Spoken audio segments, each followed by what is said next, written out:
আমি ঠিক জানি না কেন আমাকে নিয়ে যাওয়া হচ্ছে। যেহেতু আমার এখানে প্রশাসন এসে এবং ওনারা বলেছে যে আমার বিরুদ্ধে ওয়ারেন্ট ইস্যু করা হয়েছে, যদিও তারা আমাকে ওয়ারেন্ট ইস্যুটা দেখাতে পারে নাই, কিন্তু আমি আইনের প্রতি শ্রদ্ধাশীল হয়ে আমি তাদের সাথে যাচ্ছি। আমি দুঃখ প্রকাশ করছি যে তারা রাত্রেবেলা এসেছে, আমি রাত্রেবেলা বেরোতে চাই নাই, তারা সারা রাত আমার এখানে ছিল প্রশাসনের লোকজন। এই জন্য আমি দুঃখ প্রকাশ করছি যে আমি ওনাদের কষ্ট দিয়েছি। আপনারা দেখেছেন যে আমার মহল্লার লোকজন তারা এখানে সারা রাত অবস্থান নিয়েছে। আমি আমার এলাকাবাসীকে, মহল্লাবাসীকে ধন্যবাদ দিতে চাই তাদের এই ভালোবাসার কারণে, যে আপনারা কোনো শৃঙ্খলা আচরণ করেন নাই, শান্তভাবে। আমি আপনাদেরই সন্তান, আপনাদেরই মেয়ে, আপনারা আমার প্রতি যে শ্রদ্ধা, ভালোবাসা, সম্মান দেখিয়েছেন, আমি আজীবন আপনাদের এই ভালোবাসা, শ্রদ্ধা, সম্মান মনে রাখবো। আমার এলাকাবাসী জানেন যে আমি আলী আহমদ চুনকার সন্তান। আমার বাবা সাম্যের রাজনীতি করেছে, দলমতের ঊর্ধ্বে উঠে রাজনীতি করেছে। আমি আলী আহমদ চুনকার সন্তান। আমার যদি অপরাধ হয়ে থাকে জয় বাংলা, জয় বঙ্গবন্ধু বলার কারণে, তাহলে আমি সেই অপরাধী হতে চাই। এই জন্য যদি আমার বিচার হয় তাহলে বিচার হবে।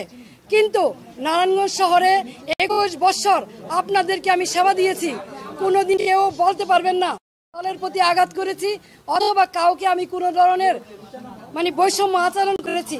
দলমতের ঊর্ধ্বে উঠে নিজের দলের ভিতরে থেকে তারপরও মানুষের কল্যাণে কাজ করার চেষ্টা করেছি। বিরোধ সত্য, মতভেদের সত্য, এই শহরের নারায়ণগঞ্জবাসীর জন্য এমন কোনো জায়গা নেই এখানে প্রতিবাদ করি নাই। তৌকি হত্যা সহ সকল হত্যাকাণ্ডে যখন নারায়ণগঞ্জবাসী একদম চুপ ছিল, কেউ কোনো কথা বলে নাই, তখন আইবি আওয়াজ তুলেছে, এই শহরের মানুষকে কথা বলা শিখিয়েছে, অন্যায়ের বিরুদ্ধে প্রতিবাদ শিখিয়েছে। আজকে সেই আইবিকে কিসের জুলুমে, কিসের কারণে, কি কারণে গ্রেপ্তার করা হচ্ছে আমি ঠিক জানি না।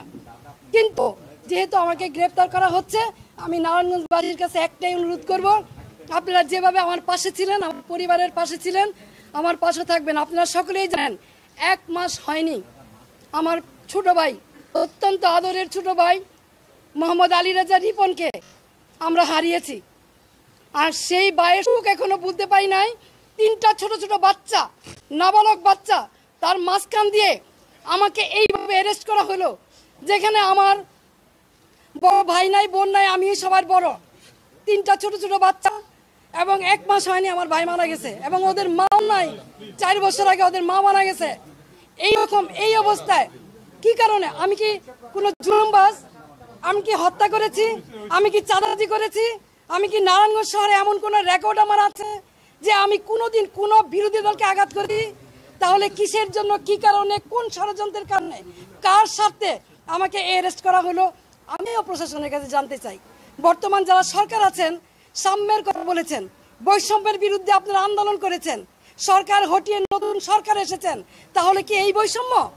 তাহলে অনেক রাজনীতির সততার বিষয়ে মূল্যায়ন। আমি তো বাড়িতেই ছিলাম, আমি তো পালাই নেই, তাহলে এইভাবে আমাকে অ্যারেস্ট করতে হলো কেন? সেই জবাব জনগণের কাছে চাই, জনগণই দেবে ইনশাল্লাহ।